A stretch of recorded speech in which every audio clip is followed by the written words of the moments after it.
2026 Davos world economic ఫోరంలో Telangana ప్రదర్శించిన ముఖచిత్రం గురించి మాట్లాడుకుందాం.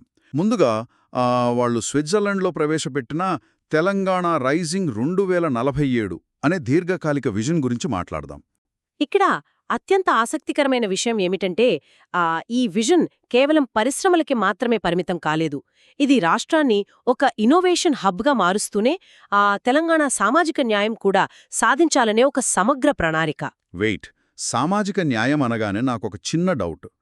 టెక్నాలజీ పెరిగే కొద్దీ సాధారణంగా సామాన్యులకు ఉద్యోగాలు తగ్గుతాయి కదా, మరి ఈ హై టెక్నాలజీకి సామాజిక న్యాయానికి ముడిపెట్టడం ఎలా సాధ్యమంటారు?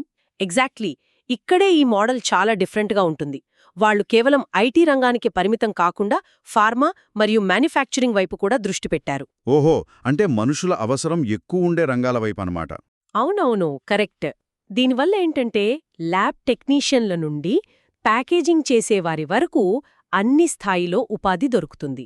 Next gen life sciences policy 2026-30ని కూడా తీసుకొచ్చారు కదా. రాబోయే 4 ఏళ్లలో 5 లక్షల కొత్త ఉద్యోగాలు, అలాగే $25 బిలియన్ పెట్టుబడులు లక్ష్యం. అవును, కేవలం రూపాయలు కాదు, డాలర్లు. వామ్మో, $25 బిలియన్! ఇది వినడానికి కొంచెం కళ్ళు చెదిరేలా ఉంది కదా. అంటే 2030 నాటికి ప్రపంచంలోని టాప్ 3 లైఫ్ సైన్స్ హబ్లలో ఒకటిగా నిలవాలన్న లక్ష్యం వాస్తవానికి ఎంతవరకు సాధ్యం? చూడండి, తెలంగాణలో ఇప్పటికే 2000కు పైగా లైఫ్ సైన్స్ కంపెనీలున్నాయి. అవునా?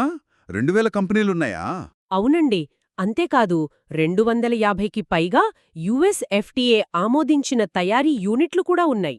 ఓకే, అంటే అమెరికన్ రెగ్యులేటర్ల ఆమోదం కూడా ఉందన్నమాట. ఇది పెద్ద అడ్వాంటేజ్ కదా. ఖచ్చితంగా.